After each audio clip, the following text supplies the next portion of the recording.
والشرك أمري فاحلل عقدة من لساني يفقهوا قولي. ہم لوگ بارہا الحمدللہ قرآنوں کے جوڑ میں مولانا احمد لاٹ صاحب دامت برکاتہ سے ایک بات سنے. وہ فرماتے ہیں کہ حضرت مولانا الیاس صاحب رحمۃ اللہ علیہ فرماتے تھے مجھے کام کرنے والوں سے دو باتوں کا خطرہ ہے. ایک، کام نہ ہو رہا ہو اور لوگ سمجھ رہے ہوں کہ کام ہو رہا ہے. دوسرا، کام کرنے والوں کی نظریں اسباب پر، اشخاص پر نہ چلی جائے. پھر فرماتے تھے کام کیا ہے؟ حضرت مولانا الیاس صاحب فرماتے تھے کام 6 صفات کا زندگیوں میں آنا ہے. مولانا سعید احمد خان صاحب رحمۃ اللہ نے ایک مرتبہ فرمایا جماعتیں چاہے زیادہ نکل رہی ہوں یا کم نکل رہی ہوں وہ الگ بات ہے، لیکن صفات کا زندگیوں میں آنا اصل ہے. تو یہ جو 6 صفات ہیں ہمارے بڑوں نے بتلایا ہے، بہت گہرے ہیں. ایک مرتبہ بھوپال میں میاں جی محراب صاحب رحمۃ اللہ علیہ نے تعلیم کرانے والوں کو جمع فرمایا. جمع فرما کر بہت سی باتیں ارشاد فرمائیں. تعلیم کا کیا مقصد ہے، قرآنی حلقے کا کیا مقصد ہے. اسی میں فرمایا 6 صفات کیا ہے. میاں جی نے فرمایا رحمۃ اللہ علیہ نے اللہ تعالیٰ نے حضور پاک صلی اللہ علیہ وسلم پر دین کو کامل اور مکمل فرما دیا. قرآن پاک میں اس کا فیصلہ بھی سنا دیا. الیوم اکملت لکم دینکم واتممت علیکم نعمتی ورضیت لکم الاسلام دینا. اور کامیابی کو دین کے ساتھ حصر کر دیا. اب اس دین میں کسی کو ذرہ کے برابر بھی بڑھانے کی بھی اجازت نہیں، ذرہ کے برابر بھی گھٹانے اور کمی کرنے کی بھی اجازت نہیں. کمی کرنا کوتاہی ہے، بڑھانا ظلم و زیادتی ہے. ہر بالغ مرد اور عورت کی زندگیوں میں کامل دین کا آنا ضروری ہے، اور کامل دین پر چلنے کا زمانہ موت سے پہلے پہلے کا ہے. موت آ گئی تو یہ نادر موقع سے نکل جائے گا. آج امت کی اکثریت کی زندگیوں سے کامل دین نکلا ہوا ہے، یہ بڑے خطرے کی بات ہے.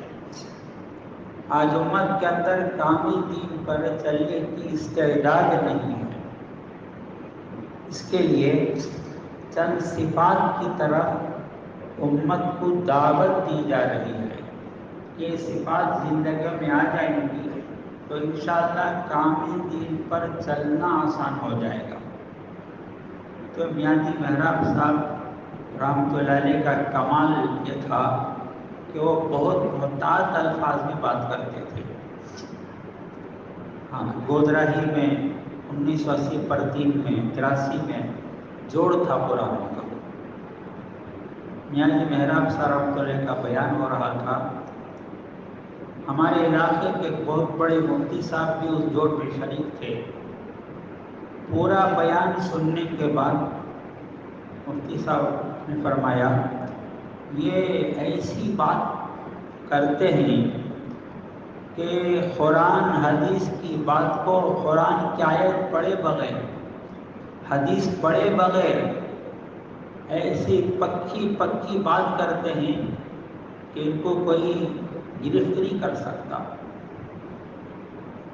تو قرآن حدیث نے بتایا صفات، 6 صفات نہیں بتائے، چند صفات کی طرف امت کو دعوت دی جا رہی ہے، اور یہ صفات زندگیوں میں آ جائیں گی تو انشاءاللہ کامل دین پر چلنا آسان ہو جائے گا۔ یہ ہمارا پرانوں کا مجمع ہے، اس وجہ سے بڑوں کی باتیں جو میں نے سنا ہے سنانے کے لیے بٹھایا گیا، ان باتوں کا میں بھی محتاج ہوں، اور یہ بڑوں کی عجیب عجیب باتیں ہیں، اور ان باتوں کو سننے سے ہر صفت کی گہرائی معلوم ہوتی ہے، کیا چاہا جاتا ہے۔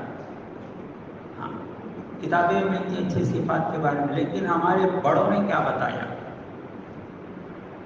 میاں جی فرماتے تھے یہ ایمان کا کلمہ ہے، لا الہ الا اللہ محمد رسول اللہ، یہ ایمان کا کلمہ ہے، اس کے اظہار کی جگہ زبان ہے، اس کے قرار کی جگہ دل ہے، ایمان کا اصل محل دل ہے۔ پورے ہندوستان کے قرآنوں کے جوڑ میں مفتی زین العابدین صاحب رحمۃ اللہ علیہ نے ارشاد فرمایا، زبان پر تو کلمہ ہو، دل میں کلمے والا یقین نہ ہو، اس کا نام نفاق ہے۔ نہ زبان پر کلمہ ہے نہ دل میں کلمہ ہے، اس کا نام کفر ہے۔ ایمان کیا ہے؟ جو کلمہ زبان پر ہے اس کے مطابق دل کے اندر یقین ہو، یہ ایمان ہے۔ غیر اللہ کا یقین کو دل سے نکالنا سب سے پہلی محنت، مخلوق کا یقین دل سے نکل جائے۔ فرماتی مخلوق کسے کہتے ہیں؟ وجود میں آنے میں اللہ کی محتاج، باقی رہنے میں اللہ کی محتاج، اثر دکھانے میں اللہ کی محتاج، فنا ہونے میں اللہ کی محتاج، اس کا نام مخلوق ہے۔ تو مخلوق کا یقین دل سے نکل کر یہ اللہ سے سب کچھ ہونا یقین دل کے اندر آنا۔ ہمارے مولانا صاحب فرماتے تھے سب کچھ کے بغیر اللہ سب کچھ کر سکتے، سب کچھ مل کر اللہ کے بغیر کچھ بھی نہیں کر سکتے، سب کچھ مل کر اللہ کے بغیر کچھ بھی نہیں کر سکتے۔ اللہ کون ہے؟ اللہ نے اپنا تعارف فرمایا، فعال لما یرید، اور جس بات کا ارادہ فرما لیتا ہے اسے کر دیتا ہے۔ اللہ کو کرنے کے لیے کچھ کرنا نہیں پڑتا،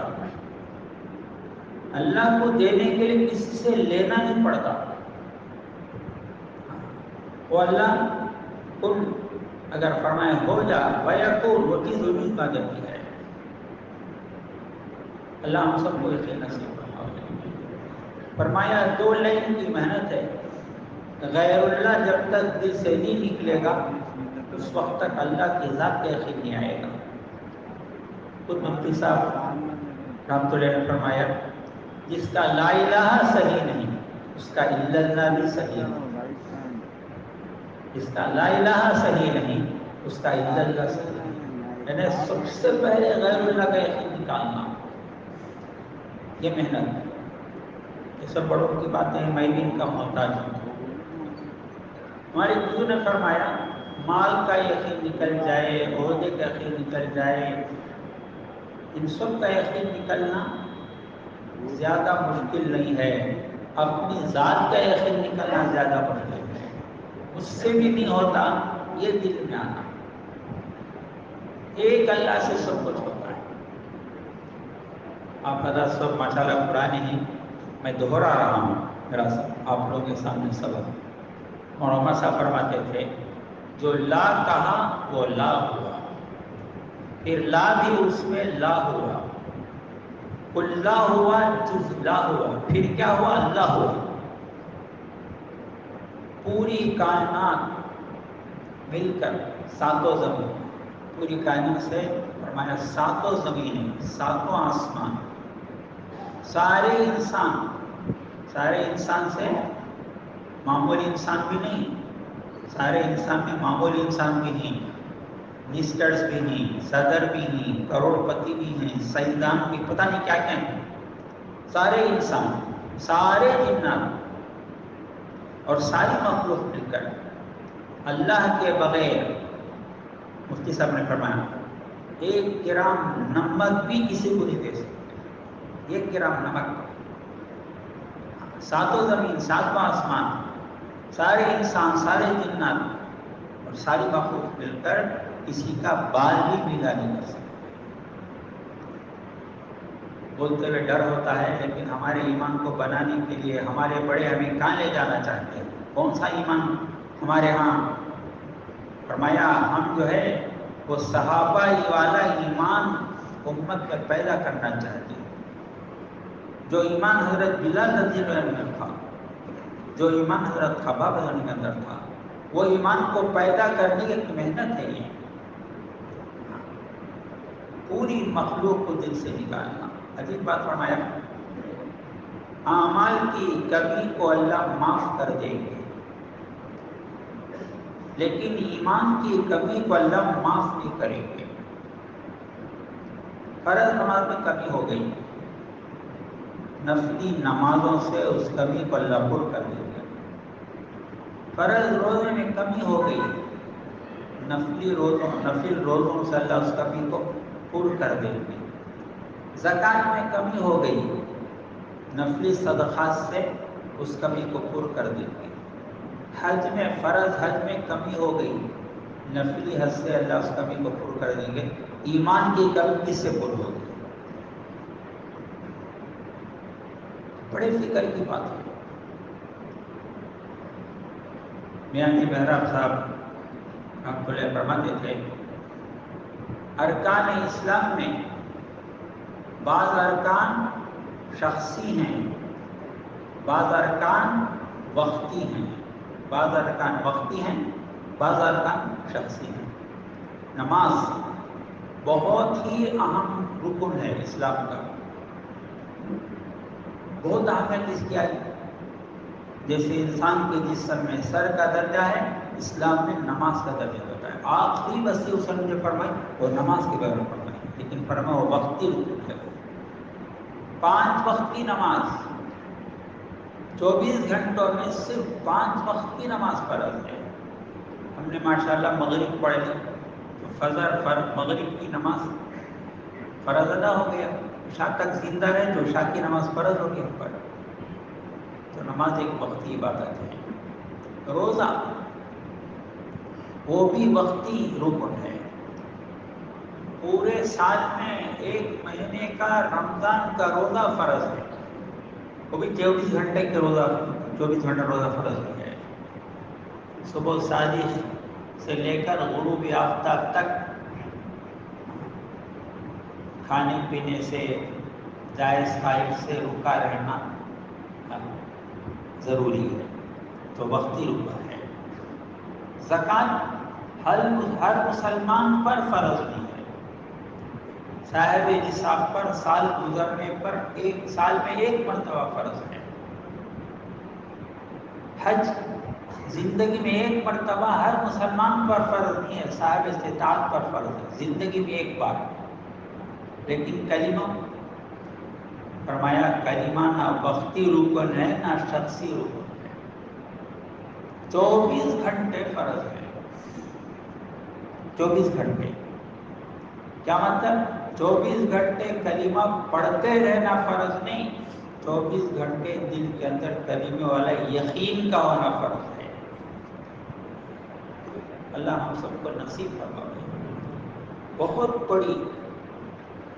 بڑی بات ہے، بہت بڑی بات۔ 4 مہینے میں 40 دن میں کیا ایمان ہمارا کامل ہو جائے گا؟ حضرت مولانا الیاس صاحب رحمۃ اللہ فرماتے تھے، میاں جی محراب صاحب رحمۃ اللہ نے نقل فرمایا، اگر ایک ایمان والا اپنی پوری زندگی ایمان کے سیکھنے میں لگا دے تو وہ ایمان کے آخری کنارے تک نہیں پہنچ سکتا۔ جیسے اللہ کی ذات برابر البرا ہے، ایمان کی بھی کوئی حد مقرر نہیں ہے۔ ہمارے مولانا صاحب فرماتے تھے آدمی اتنا ایمان کا سیکھنا ضروری نہیں کہ آدمی ہوا میں اڑے، اتنا ایمان سیکھنا ضروری نہیں کہ آدمی پانی میں چلے۔ رابعہ بصریہ فرماتی ہیں ہوا میں اڑنا کیا کمال ہے، پرندے بھی توڑتے ہیں، سمندر میں چلنا کیا کمال ہے، مچھلیاں بھی تو تیرتی ہیں، لیکن اتنا ایمان کا سیکھنا ہر مسلمان پر فرض عین ہے جو ایمان اسے اندر سے اللہ کے احکامات پر فرائض پر رکھا کر دے، اندر سے منہیات منکرات اور گناہوں سے اس کا ایمان بچا لے، اتنا ایمان کا سیکھنا تو ہر مسلمان پر فرض فرمایا۔ تو بہرحال پہلا نمبر کلمہ ہے اور اسی میں محمد رسول اللہ بھی ہے۔ حضور اکرم صلی اللہ علیہ وسلم کے پاکیزہ مبارک طریقے میں 100% کامیابی ہے، اس کا یقین دل کے اندر آنا ہے۔ حضور پاک علیہ السلام کے مبارک طریقوں کو، سنتوں کا اللہ تعالیٰ نے دستور العمل بنا دیا ہے۔ پچھلے تمام انبیاء علیہ السلام کے طریقوں کو اللہ نے منسوخ کر دیا ہے۔ آج اگر کوئی موسیٰ علیہ السلام، عیسیٰ علیہ السلام کے طریقوں پر بھی چلنا چاہے، چل کر نجات نہیں پا سکتا۔ تو سب کے طریقے کو اللہ نے دستور العمل بنا دیا ہے۔ فرماتے تھے صحابہ کرام رضی اللہ عنہ سنتوں کو سنتیں سمجھ کر عمل کرتے تھے، اور آج کا مسلمان سنت کو سنت سمجھ کر چھوڑ دیتا ہے۔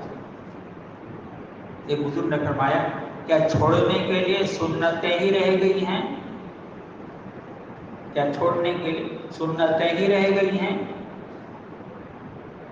کسی نے مجھ سے کہا ہاں یہ سنت ہی تو ہے۔ میں فرمایا ہاں یہ سنت ہے، لیکن تیرا لہجہ کفر ہے۔ مشتبر کل ہند جوڑ میں مولانا ابراہیم صاحب دامت برکاتہم نے فرمایا تھا، امام غزالی فرماتے ہیں سنتوں کا چھوڑ دینا ایک پوشیدہ کفر ہے۔ تو دعوت کے ذریعے ہمارے بڑوں کا، ہمارے بڑے فرماتے ہیں ہر سنت کی عظمت دل میں آئے، محبت دل میں آئے، اور ہر سنت پر عمل کرنے کا فکر آئے۔ ایک نوجوان مولانا احمد ڈاکٹر صاحب کے پاس آئے، کہنے لگے مولانا جب بھی میری آنکھ کھلتی ہے صبح میں تو بستر پر بیٹھ کر نیت کرتا کہ آج کے دن تمام سنتوں پر عمل کروں گا، لیکن جب میں بستر پر جاتا ہوں رات میں غور کرتا ہوں کہ ایک آدھ سنت چھوٹی ہوئی ملتی ہے،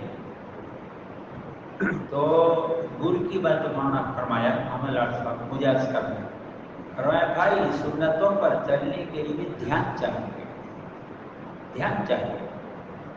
یہ کام کر رہے ہیں کہ سنت کرنے کے بعد اس باتوں کو عادت بنا لیتا ہے۔ بیت الخلاء میں جاتے ہوئے کدھر کون سا پاؤں رکھا، باہر نکل کر کون سا پاؤں رکھا، کسی بھی سنت کو معمولی نہیں سمجھنا فرمایا اللہ والے۔ اور اسی میں فرمایا حضور پاک علیہ السلام اللہ کے پاس سے جتنی خبریں لائے ہیں وہ حق ہے اور سچ ہیں، ان کا یقین بھی دل کے اندر آنا، ان کا یقین بھی دل کے اندر آنا۔ ملک کے پرانے ہی کے جوڑ میں یہ سب سنی ہوئی باتیں ہیں۔ مفتی صاحب مفتی زین الدین صاحب نے فرمایا ایک مرتبہ ایک صحابی رضی اللہ عنہ نے دیکھا کہ حضور پاک علیہ السلام مدینے کی گلیوں میں تنہا تشریف لے جا رہے ہیں۔ وہ صحابی نے سوچے کہ حسن کو کوئی نقصان نہ پہنچائے، کوئی خطرہ لاحق نہ ہو جائے، وہ صحابی رضی اللہ پیچھے پیچھے نہ گئے۔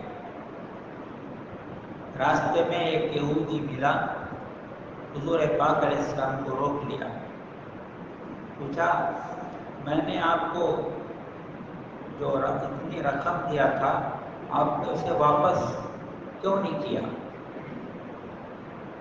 آپ نے فرمایا اس نے میں نے وہ رقم فلاں جگہ فلاں مجھے واپس کر دیا۔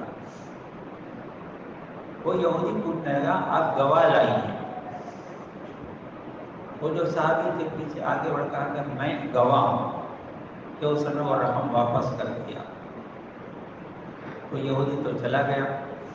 اس نے پوچھا ہے فلاں تم تو دیکھے نہیں مجھے پیسے دیتے ہوئے، تم نے کیسے گواہی دے دی؟ مفتی صاحب رحمۃ اللہ کی جہاں تک الفاظ مجھے یاد ہیں وہ یہ ہیں، فرمایا اگر آپ علیہ السلام کو پیسے دیتے ہوئے سر کی آنکھوں سے دیکھ بھی لیتا تو مجھے اتنا یقین نہیں آتا جتنے آپ کی زانو بار سے نکلی بات کے یقین آ جائے۔ مفتی صاحب نے فرمایا ان کے بارے میں آپ نے فرمایا ہو سکتا ہے تمہاری ایک کی گواہی دو گواہوں کے برابر ہے۔ شریعت میں کسی کام کے دو گواہ چاہیے، ان کے لیے اعزاز کہ تمہاری ایک گواہی دو آدمی گواہی کے برابر ہے۔ خوب سر کے زبان والے سے جو بات نکلی وہ حق ہیں اور سچ ہیں، ان کا یقین دل کے اندر لانا ہے۔ ایمان کیسے آئے اس کے لیے مستقل طریقہ ہے، طریقہ حصول کہتے ہیں، اور ایمان بڑھ رہا ہے گھٹ رہا ہے اس کی بھی علامت ہے، اس کے لیے وقت نہیں ہے۔ مجھے اہم باتیں جو بزرگوں سے ان صفات کے بارے میں سنا وہ امانتاً پہنچانا ہے۔ دوسری صفت کے بارے میں کل جوڑی میں مفتی رحمۃ اللہ صاحب نے فرمایا ہماری نماز حضور پاک صلی اللہ علیہ وسلم صحابہ کرام رضی اللہ عنہم کی نماز کے مطابق ہو جائے، ہماری نماز میل کھا جائے حضور پاک اور دوسرے اور صحابہ کی نماز سے میل کھا جائے، فرمایا میل کھا جائے۔ پھر فرمایا حدیث کا خلاصہ ہے نماز ایسی پڑھو جیسے مجھے پڑھتا ہوا دیکھ رہے ہو۔ فرمایا اس حدیث کا دو مطلب ہے، ایک تو نماز کا ظاہر ہے تکبیر تحریمہ کہنا، قیام کرنا، قرات پڑھنا، رکوع سجدہ، یہ سب نماز کا ظاہر۔ فرمایا ان کا بھی صحیح ہونا ضروری ہے۔ حضور پاک علیہ السلام کی مجلس میں ایک صحابی رضی اللہ عنہ 2 رکعت نماز پڑھ کر آ کر بیٹھ گئے، ان کو نماز پڑھتے وہ سب دیکھ رہے تھے۔ جب آ کر وہ بیٹھے تو ان سے فرمایا جاؤ اور تم دوبارہ نماز پڑھو، تم نے نماز نہیں پڑھی۔ وہ گئے دوبارہ نماز پڑھ کر آ کر فرمایا تم جاؤ دوبارہ نماز پڑھو، تم نے نماز نہیں پڑھی۔ 3 یا 4 مرتبے کے بعد وہ صاحب نے اصل میری نماز میں کیا کمی ہے؟ فرمایا ان کی نماز میں رکوع کے بعد اچھی طرح قوما نہیں کرتے تھے، کھڑتے نہیں تھے، اور سجدے کے بعد جلسے میں اچھی طرح بیٹھتے نہیں تھے۔ تو نماز کا ظاہر بھی صحیح ہونا ضروری ہے۔ دمشق کی جامعہ مسجد میں ابو الدرداء نے دیکھا کہ ایک آدمی جلدی نماز پڑھ رہا تھا۔ پوچھا کتنے سال سے ایسی نماز پڑھ رہے ہو؟ 40 سال سے۔ تو ابو الدرداء نے فرمایا اگر اس طرح جلدی نماز پڑھ کے مر جاؤ گے تو قیامت کے دن محمد صلی اللہ علیہ وسلم کے دین پر نہیں اٹھائے جاؤ گے۔ تو نماز کا ظاہر بھی صحیح ہونا ضروری ہے۔ نماز کا باطن کیا؟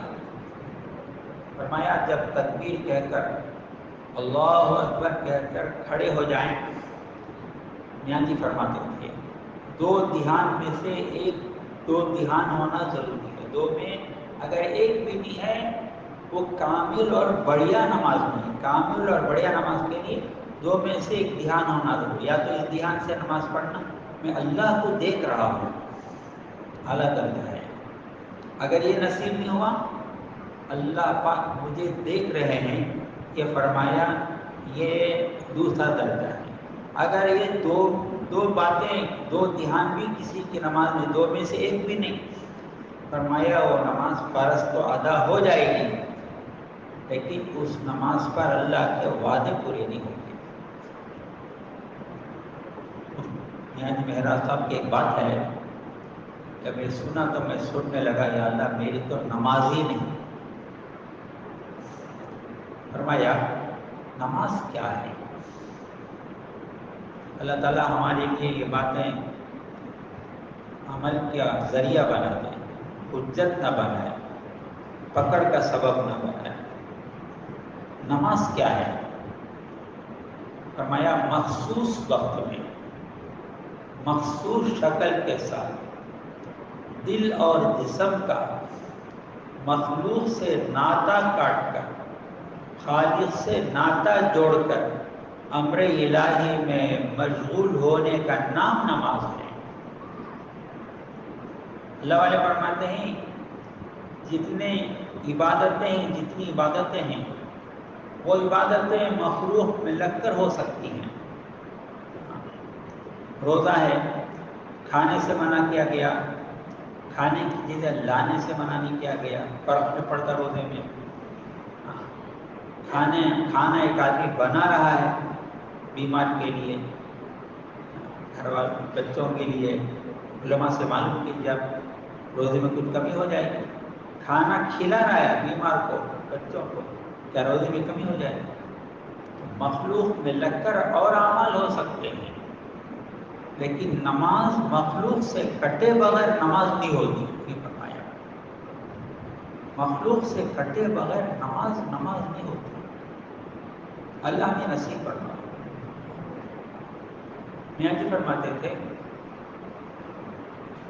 جتنے احکامات آسمان سے اللہ نے اتارے، جبریل امین علیہ السلام کو واسطہ بنایا۔ نماز کے دینے کا جب ارادہ فرمایا، جبریل علیہ السلام کو اللہ نے واسطہ نہیں بنایا، حضور پاک علیہ السلام کو معراج میں بلایا، خاص حضوری عطا فرمائی اور اپنا لامحدود خزانہ دکھایا، اور اللہ کے لامحدود خزانے سے براہ راست نفع حاصل کرنے کے لیے نماز کا تحفہ عطا فرمایا۔ اگر کوئی نماز پڑھے، اس کی حاجت پوری ہو جائے، اس کی پریشانی دور ہو جائے، فرمایا تعجب کی بات نہیں، اس لیے کہ نماز اسی لیے ملی ہے۔ نماز پڑھ کر بھی مسئلہ حل نہیں ہوا، نماز پڑھ کر بھی پریشانی دور نہیں ہوئی، تعجب کی بات ہے۔ مثال دے کر فرماتے تھے کہ ایک آدمی پیسے لے کر بازار گیا، خالی ہاتھ آ گیا، تعجب نہیں کریں گے؟ تعجب کریں گے کیوں بھائی خالی ہاتھ کیوں آیا؟ سودا لے کر آیا، تعجب کی بات، خالی ہاتھ آ گیا، معلوم ہوا کہ جو نوٹ لے کر گیا وہ جعلی نوٹ تھا، کھوٹا سکہ لے کر گیا، کچھ بھی نہیں ملا۔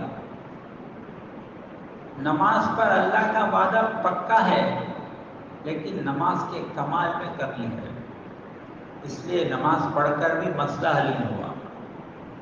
حضرت مولانا یوسف صاحب رحمۃ اللہ علیہ فرماتے تھے اگر تم اللہ کے گھر کو آنا سیکھ لو گے، اپنے مسئلے کو حل کرنے کے لیے، اپنی حاجت پوری کرنے کے لیے اللہ کے گھر کو آنا سیکھ لو گے، تو پھر اپنی حاجت کو لے کر کسی اور کے پاس جانے کی نوبت ہی نہیں آئے گی۔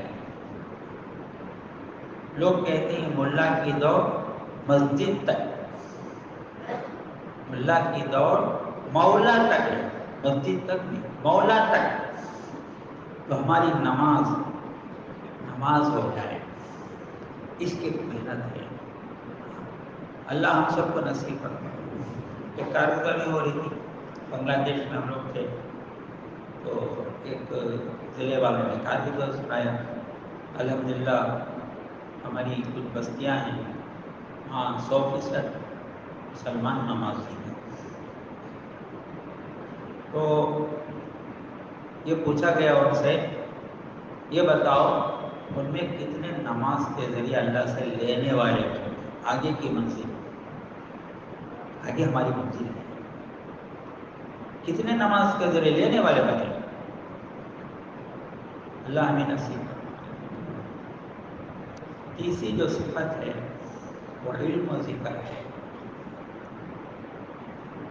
میاں جی فرماتے تھے علم سے تحقیق کا جذبہ پیدا کرنا مقصود ہے۔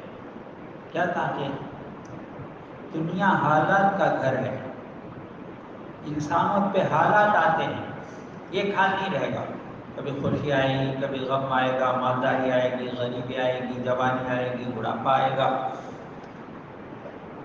فرمایا ہر حال میں یہ دیکھنے والے بننا، اللہ مجھے بھی نصیب فرماوے۔ بولنا تو بہت آسان ہے، اللہ تعالیٰ ہمیں عمل کی توفیق عطا کرے۔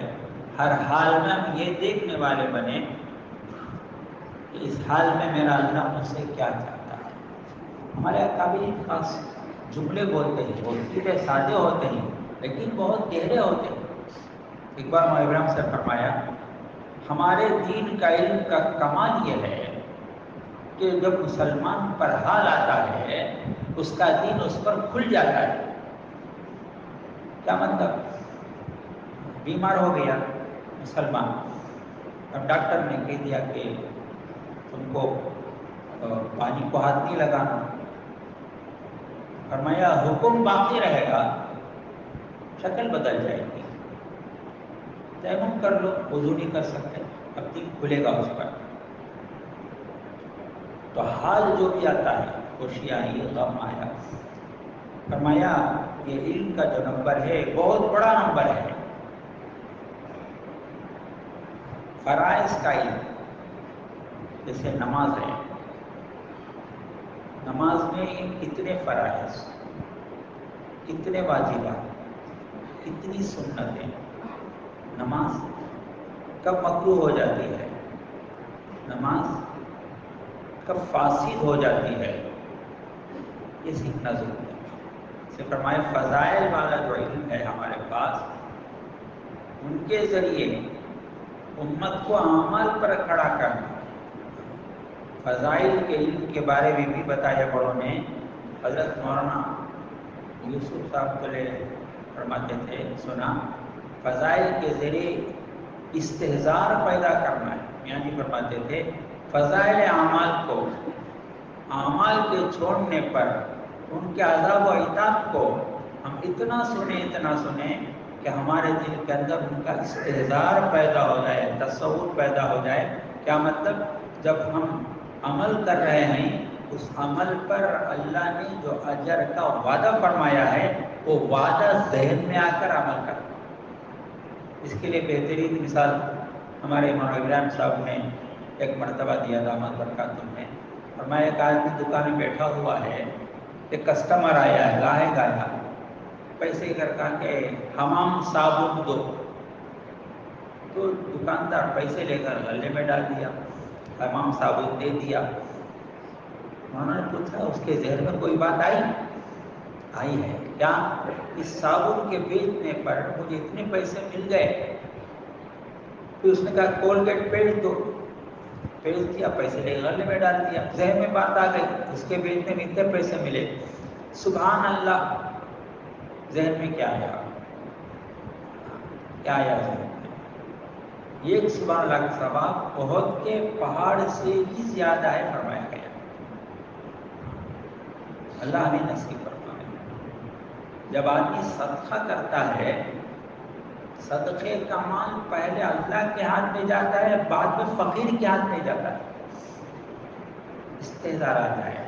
ایک ہے حضرت مولانا فرماتے تھے جب فضائل کے ذریعے امت میں استحضار والی کیفیت پیدا ہو جائے، تکبیر اولیٰ بھی کسی کی چھوڑ جائے، وہ ایسا بلک بلک کر روئے گا جیسے جوان اکلوتے بیٹے کی موت پر بوڑھا باپ روتا ہے، تکبیر اولیٰ کے چھوڑ، نماز قضا ہو جاتی ہے، دل پر کیا اثر ہوتا ہے؟ کیوں؟ تعلیم میں ہم بیٹھتے ہیں، جو مطلوب ہے وہ نہیں مل رہا ہے۔ ایک ہے فضائل کا استحضار اور ایک ہے احتساب۔ پورے ہندوستان کے پرانا کا جوڑ گودرا ہی میں تھا، تو مولانا عبداللہ صاحب اس وقت نے فرمایا ایک ہے استحضار، ایک ہے احتساب۔ احتساب کیا؟ فرمایا اللہ نے عمل پر جو اجر کا وعدہ فرمایا ہے، ان کے ملنے کے یقین اور شوق کے ساتھ عمل کرنا، ملنے کے یقین اور شوق کے ساتھ یقین کرنا۔ ایک آدمی ذکر کرتے کرتے مسکراتے تھے، تو لوگوں نے پوچھا بھائی آپ ذکر مسکراتے کیوں ہو؟ انہوں نے کہا سبحان اللہ میں کہتا ہوں، حدیث میں ہے سبحان اللہ کہنے پر جنت میں درخت لگ جاتا ہے، الحمدللہ میں کہتا ہوں، الحمدللہ کہنے پر جنت میں درخت لگ جاتا ہے، میرے نام سے میری جنت میں جو درخت لگ رہے ہیں ان کو یاد کر کے ان کی خوشی میں مسکرا رہا ہوں۔ یہ کیسے ہمارے اندر آیا؟ ایک ہے تعلیم میں باوضو بیٹھنا، باادب بیٹھنا، باوضو بیٹھنا، باادب بیٹھنا، دھیان اور توجہ سے سننا۔ اس کا تعلق آنکھ سے ہے، جہاں آنکھ ہوتی ہے دھیان میں ہوتا ہے۔ عظمت و محبت سے بات کو سننا، عظمت سے، جتنی عظمت حضور پاک علیہ السلام کی، جتنی عظمت اللہ کی، جتنی عظمت موسم کی ہوگی، اتنی ہی آدمی عظمت سے بات سنے گا۔ حضور پاک علیہ السلام کے جوتے مبارک میں جو خاک لگا ہے وہ خاک ایک طرف رکھ دیا جائے، پوری دنیا کا خزانہ دوسری طرف رکھ دیا جائے، اس طرح کے جوتا کا خاک جو ہے وہ پوری دنیا کے خزانے سے زیادہ قیمتی ہے۔ دھول اتنا قیمتی ہے، آپ کی زبان میں بات کتنی قیمتی ہے، عظمت سے بات کرنا۔ حضور نے فرمایا اللہ نصیب کرے ہم سب کو، بولنے میں تو بہت آسان ہے، اللہ عمل کی توفیق دے۔ فرمایا کیسے بیٹھنا تعلیم میں؟ جیسے یہ سب تصور کر کے بیٹھو، حضور پاک علیہ السلام کی مجلس میں تم بیٹھے ہوئے ہو، حضور علیہ السلام تشریف فرما ہیں، حدیث بیان فرما رہے ہیں اور گویا کہ ہمارے لیے بیان کر رہے ہیں، تو کیسے بیٹھو گے؟ ایسے بیٹھنا۔ جب ایسے بیٹھیں گے حدیث کا نور ملے گا، اور وہ نور دل کے اندر آئے گا تو عمل کے وقت میں انشاءاللہ تعالی وہ چیز نصیب ہوگی۔ ایک تو فضائل کا مذاکرہ اور ایک ہے فضائل کا مراقبہ۔ مراقبہ مذاکرہ زبان سے ہوتا ہے، ایک سوڑا سا بہت کے پہاڑ کے ساتھ ہوتا ہے۔ مراقبہ کیا؟ بولتے وقت سوچنا میرے اعمال نامے میں بہت کے پہاڑ کے بارے ثواب لکھ دیا گیا، اشراق پڑھ لیا، میرے اعمال نامے میں نفل حج کا ثواب لکھ دیا گیا۔ اللہ ہمیں نصیب کرے، اسی میں اللہ کا ذکر ہے۔ یعنی جی فرماتے تھے ہم ذکر کے ذریعے اللہ سے جی لگانے والے بن جائیں۔ جی لگانا ہے، جی آج چیزوں میں لگا ہوا ہے، شکلوں میں لگا ہوا ہے، جی لگانے والے بن جائیں۔ فرماتے تھے ہر وقت، ہر جگہ، ہر حال میں یہ دھیان کہ میرا اللہ مجھے دیکھ رہا ہے، ہر حال میں، ہر جگہ، گھر میں، بازار میں، ہر جگہ، مسجد میں۔ آج مسلمان اللہ سے اتنا غافل ہو گیا، بیت اللہ میں اللہ یاد نہیں آ رہا، ہر جگہ، ہر حال میں، ہر وقت یہ دھیان میرا اللہ مجھے دیکھ رہا ہے۔ میں یاد اللہ تعالیٰ حدیث ماؤس کی اندھیری رات میں ساتوں زمین کے کالے پتھر پر یہ کالی چونٹی چل رہی ہے، اللہ اس کے چلنے کی آہٹ کو بھی سنتے ہیں اور اللہ تعالیٰ اسے دیکھتے ہیں۔ اللہ تعالیٰ فرماتے ہیں تم بات باتوں ہم کو دل ہی دل میں پک لیتے ہو، دل ہی دل میں آدمی پک لیتا ہو، جن باتوں کو تمہارے کان نہیں سن پاتے اللہ ان کو بھی سن لیتا ہے۔ اللہ ہمیں نصیب فرمائے۔ اتنی بڑی بڑی باتیں زندگی میں لانے کی دعوت ہے، اور میں کتنا ہمارے اندر آیا، کس حد تک آیا، نا امیدی نہیں ہمارے پاس، مایوسی نہیں ہمارے پاس، لیکن ہمارے بڑے منزل بتا رہے ہیں بھائی جانا ہمیں یہاں ہے، ابھی پہلی منزل بھی نہیں، آگے جانا ہے ہم کو، بہت آگے ہے، منزل تو بہت آگے ہے، ابھی چلنا شروع کیے ہم. حضرت معاویہ صاحب فرماتے ہیں دل بیان دست بکا. فرمایا ہاتھ سے آدمی کام کر رہا ہے، چیزیں جب تول رہا ہے، دے رہا ہے، پیسے گر رہا ہے، لیکن دل اللہ سے لگا ہوا ہے. خلوت در انجمن، خلوت در انجمن، لوگوں میں بیٹھا ہوا ہے لیکن دل اللہ سے جڑا ہوا ہے. اللہ وہ کیفیت عطا فرماتا ہے. چوتھی جو صفت ہے وہ اکرام مسلم. میاں جی فرماتے تھے رحمۃ اللہ علیہ، ایک مسلمان کا بحیثیت مسلمان ہونے کے دل سے احترام کرنا اکرام ہے. دل سے احترام، یہ ایمان والا بھائی ہے میرا، اس کا نام جوالیوں میں ہے، شرابیوں میں ہے، چوروں میں ہے، ان کی لسٹ میں ہے، ان کے فہرست میں ہے، لیکن ایمان کی ایک چنگاری ہے اس کے اندر. اس پر محنت ہو جائے وہ اولیاء اللہ کے لسٹ میں آ سکتا ہے. فضیل بن عیاض رحمۃ اللہ علیہ ڈاکوں کے سردار کے ولیوں کے سردار بن گئے. ایمان کی چنگاری بہت بڑی چیز ہے. تو کسی بھی مسلمان کو حقیر نہیں سمجھنا، یہ ہمارے بڑے کہتے ہیں. مسلمان گناہ میں ہے تو گناہ سے تو نفرت کر سکتے ہی، کرنا چاہیے، لیکن گنہگار سے نفرت نہیں کرنا. یہ بولنا بہت آسان ہے. صحابہ فرماتے ہیں ہم کو معاصی سے نفرت ہے، عاصی سے نہیں. معاصی سے نفرت ہے، عاصی سے نہیں. عاصی تو ہمارا بھائی ہے. ہمارے مولانا صاحب اسے ایک مثال دیتے تھے رحمۃ اللہ علیہ کہ ایک بچہ ولادت میں پاخانہ میں لت پت ہو گیا. ماں دیکھتی ہے کہ بچہ شرابور ہو گیا پاخانہ میں، لیکن بچے کی محبت دل میں کبھی نہیں آتی. پاخانہ کی نفرت اپنے لیے ضرور ہے، اسے نہلا کر سینے سے لگا لیتی ہے. اسی طرح فرمایا برائی کی نفرت، گناہ کی نفرت تو دل میں ہو، دل میں ہو، لیکن گنہگار کی نفرت دل میں نہ آنا. اللہ نصیب فرمائے. اسی میں فرمایا حقوق کی ادائیگی کا فکر پیدا ہو جائے.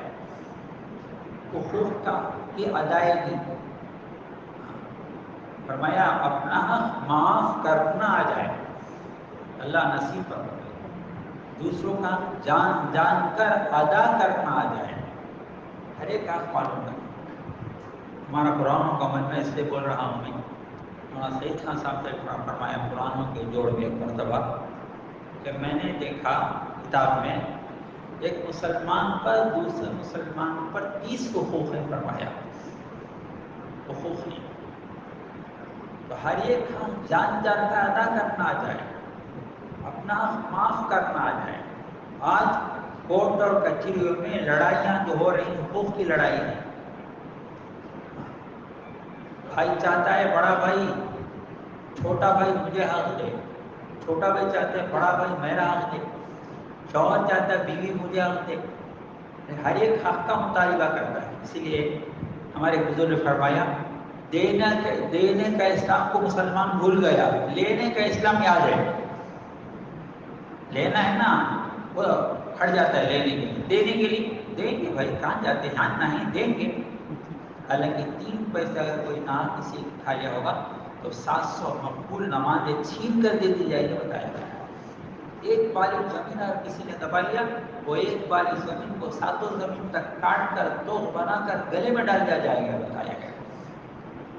ہمارے بڑے کہتے ہیں حقوق کے بارے میں بہت چوکا رہنے کی ضرورت ہے. حضرت انعام اللہ صاحب نے دعا کی یا اللہ حقوق کے معاملے میں گرفتار ہونے سے بچا لے، حقوق کے معاملے میں گرفتار ہونے سے بچا لے. تو ہر ایک کا حق ادا کرنا، ماں کا کیا حق ہے، بیوی کا کیا حق ہے، بچوں کا کیا حق ہے، پڑوسیوں کا کیا حق ہے، رشتہ داروں کا کیا حق ہے، حقوق ادا کرنا آ جائے. اس نے فرمایا ہمارے اخلاق حضور پاک علیہ السلام صحابہ کرام کے اخلاق کے مطابق ہو جائے.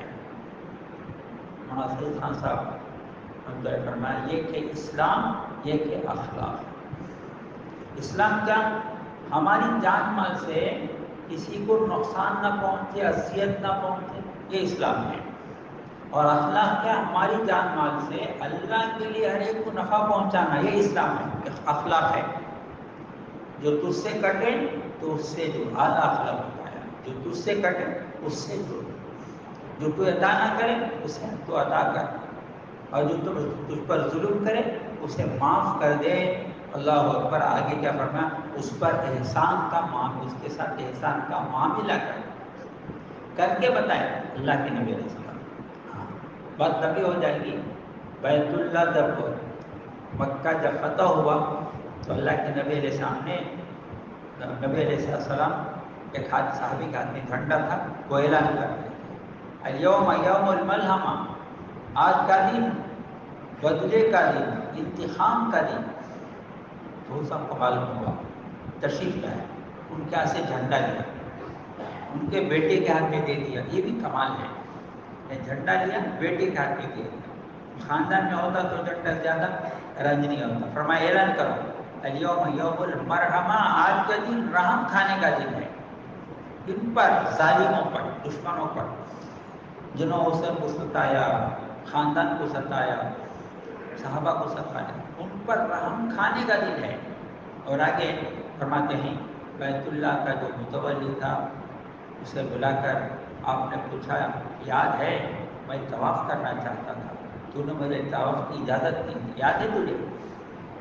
کیا کروں میرے ساتھ؟ پر میں نے تجھے معاف کر دیا، لے یہ چابی تو رکھ لے، قیامت تک یہ چابی تیری نسل میں چلے گی، جو تجھ سے چابی لے گا وہ ظالم ہوگا. اتنا بڑا احسان فرمایا. اسی لیے الیاس فرماتے تھے تم ایمان پر محنت کرتے کرتے اخلاق تک پہنچو، تاکہ لوگ تمہارے اخلاق کو دیکھ کر ایمان تک پہنچے. اور عبید اللہ صاحب فرماتے تھے رحمۃ اللہ علیہ جب ہم ہو جائیں گے ایمان کے پکے، ایمان کے پکے، عبادت کے سچے اور اخلاق کے اچھے، تو دنیا میں دین چمک جائے گا. محنت ہی. 5ویں صفت اخلاص ہے. اللہ نے نصیب فرمایا اخلاص جلدی آتا ہے، یعنی دیر سے آتا ہے اور جلدی نکل جاتا ہے. اخلاص کسے کہتے ہیں؟ میاں جی محراب صاحب چلے فرماتے تھے ہر نیک عمل کے کرتے وقت دل کے اندر ایک جذبہ پیدا ہوتا ہے، ایک تحریک اٹھتی ہے. اگر جذبہ اللہ کو راضی کرنے کا ہے اس کا ہم اخلاص ہے. اگر دوسرے جذبے پیدا ہو رہے ہیں ان کا نام اغراض و ریاکاری ہے. جو عمل اللہ کے لیے نہیں کیا جاتا وہ عمل اللہ تک پہنچتا نہیں، یہی فنا ہو جاتا ہے. ختم الیاس فرماتے ہیں وجہ عمل تلاش کرو، وجہ عمل تلاش کرو، کیا واسطہ عمل کر. یہ دیکھو ایک بار ہم عبید اللہ صاحب فرمانے لگے نیت کی، فرمایا نیت کی خوبی اور عمل کی خرابی، نیت کی خوبی اور عمل کی خرابی اس کی بخشش کی تو امید ہے، لیکن نیت کی خرابی اور عمل کی خوبی اس کی بخشش کی امید ہے، اس کی بخشش کی امید نہیں ہے. ایک بار فرمانے لگے دل کا خالق کی طرف جھکنا اخلاص ہے، دل کا مخلوق پہ جھکنا اغراض و ریاکاری ہے. اللہ ہمیں نصیب. حضرت الیاس فرماتے تھے اللہ تعالیٰ نے کسی مفتی یا کسی ولی کو اس کی اجازت نہیں دیا، اس کا اختیار نہیں دیا تو کسی کے مفتی سے ریاکار ہونے کا فتویٰ دیا. یہ ایسا راز ہے کہ قیامت کے دن فاش ہونے والا ہے، جس دن نہ تو توبے کا وقت رہے گا نہ تلافی کا وقت رہے گا. اس کے لیے وہ اخلاص جو اللہ کے یہاں مطلوب ہے اللہ نے عطا فرمایا۔ ایک مرتبہ بھائی دیکھو، ہماری منزل رضائے الہی ہے، یہ سب باتیں پرانوں کے لیے کہہ رہے ہیں، نئیوں میں ایسی باتیں کرتے بھی نہیں۔ اور فرمایا ہماری منزل تو رضائے الہی ہے، جنت نہیں ہے۔ جنت کے شوق میں عمل کرنا تاجرانہ عمل ہے، کچھ دو کچھ دو۔ جہنم کے خوف سے عمل کرنا غلامانہ عمل ہے کہ آدمی ڈنڈے کے ڈر سے کام کرے۔ شریفانہ عمل یہ ہے خالص اللہ کی رضا کے لیے عمل کرے۔ یہ بہت اونچی بات ہے۔ حضرت محمد صلی اللہ علیہ وسلم نے اسے بیلنس کر کے فرمایا، جنت کے شوق میں عمل کرنا، جہنم کے خوف سے عمل کرنا، جہنم کے خوف سے عمل کرنا، یہ بھی اخلاص کا ایک درجہ ہے۔ لیکن اللہ کے یہاں مقصود کیا ہے؟ خالص اللہ کے لیے عمل کیا جائے۔ یہ بھی عجیب بات فرمایا، ریاکاری پر یہ نہیں کہ عمل قبول نہیں ہوا، وہ تو عمل قبول نہیں ہوتا، عذاب کیوں ہوگا؟ فرمایا جب ریا اخلاص سے عمل ہوتا ہے تو عمل متعدی ہوتا ہے۔ جب عمل ریاکاری سے ہوتا تو عمل پھیلتا نہیں۔ بنی اسرائیل میں ایک آدمی نیت کیے کہ رات میں چھپ کر میں صدقہ کروں گا، چھپ کر گئے اور صدقہ دے کر آ گئے۔ ایک آدمی کو صبح کو چرچا ہوا، رات ایک آدمی چور کو صدقہ دے گیا، رنج ہوا کہ اللہ میں تو صدقہ کیا اور چور کے ہاتھ میں چلا گیا۔ دوسری رات پھر نکلے صدقے کی رقم لے کر، ایک عورت نے لے کر آ گئے۔ صبح کو چرچا ہوا، رات ایک آدمی ایک بدکار عورت کو صدقہ دے گیا، اور رنج ہوا کہ اللہ کل کا صدقہ تو چلا گیا، آج کا بھی صدقہ جیسا میں ویسا میرا مال ویسے چلا گیا۔ تیسری مرتبہ صدقہ کے لیے نکلے رات میں اور صدقہ دے کر آ گئے۔ صبح کو چرچا ہوا، رات ایک مالدار کو آدمی صدقہ دے گیا، ان کو تو رنج ہو گیا۔ اس میں نکتے کی بات عمر صاحب نے فرمایا آدمی کتنا بھی چھپ کر نیکی کرے اللہ اسے ظاہر کریں گے، اور کتنا بھی چھپ کر گناہ کرے اسے بھی اللہ ظاہر کریں گے۔ تب ان کو خواب میں یہ بتایا گیا تیرا تینوں صدقے قبول ہو گئے، تیرے صدقے کی برکت سے چور کو چوری سے توبہ نصیب ہو گئی، اور بدکار عورت کو زنا سے توبہ توفیق ہو گئی، اور مالدار کو صدقہ کرنے کی توفیق ہو گئی۔ تو نیک کام جب عمل اخلاص سے ہوتا ہے تو متعدی ہوتا ہے۔ اللہ ہمیں نصیب کرے۔ کیا کریں؟ آخری بات بول ختم کرتا ہوں۔ فرمایا دیکھو ایک ہے تصحیح نیت، ایک ہے توسیع نیت۔ تصحیح نیت، نیت کو صحیح کرنا، توسیع نیت، نیت کو وسیع کرنا، نیت کو وسیع کرنا۔ ایک سفر تھا، حضرت مولانا یوسف چلے گا، ٹرین کا سفر تھا۔ ایک صاحب اذان کے ذمہ دار تھے، حضرت ہمیں اذان دے دو، انہوں نے اذان دی۔ اپنے برا پوچھا کیا نیت سے اذان دی؟ یہ تربیت کا طریقہ ہوتا ہے بڑوں کے پاس، سوال کر کے جب جواب ملتا ہے تو آدمی زندگی میں یاد کرتا ہے۔ حدیث میں بھی یہ بات ملے گی آپ کو، کیوں فلاں کیوں نہیں پوچھتے کہ میں نے یہ ٹرین کو کیوں حرکت دی، پوچھ کر بھی جواب دینا ہو سکتا۔ اچھا کیا نیت سے اذان دی؟ تو ساتھ کہہ رہے حضرت اتنے ٹرین میں مسلمان ہی نماز کی تیاری کر لیں۔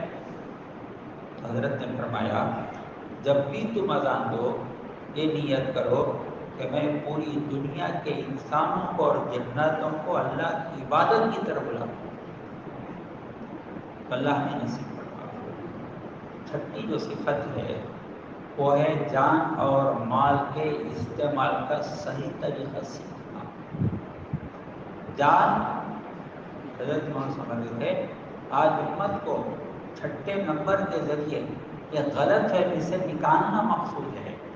وہ غلط فہمی یہ ہے کہ امت سمجھ گئی جان میری مال میرا، جہاں چاہے جیسے چاہو جتنا چاہے لگا لو، نہیں، جان بھی اللہ کی امانت، مال بھی اللہ کی امانت۔ جان اور مال کو اپنی ملکیت سمجھنا قرآن کے فیصلے کے خلاف ہے۔ جان اور مال کو اللہ کے مرضی کے مطابق، نبی علیہ السلام کی ترتیب کے مطابق لگانا آ جائے۔ ترتیب مرضی مولا بھی ضروری، ترتیب نبوی بھی ضروری۔ اور حضرت مولانا یوسف صاحب ترجمہ حیات الصحابہ لکھا، ان کی تحقیق ہم نے اپنے بڑوں سے سنا، فرماتے تھے ہر صحابی رضی اللہ عنہ کا مدنی صحابہ کا 4 مہینہ ہر سال کے مدینے سے باہر کرتے تھے، اوسطاً 8 مہینے میں ان کی ترتیب کیا تھی؟ آدھا دن حلال کمائی اور آدھا دن مسجد، آدھی رات گھر اور آدھی رات مسجد۔ یہ اور مال کی کیا ترتیب تھی؟ سب سے پہلے ان کا مال اعلاء کلمت اللہ کے لیے رکھتا تھا، اس کے بعد جو بچتا تھا دین یتیموں بیواؤں دین کے دوسرے ضروری کاموں میں تھا، اس کے بعد جو بچتا تھا وہ اپنی ضروریات پہ لگاتے تھے۔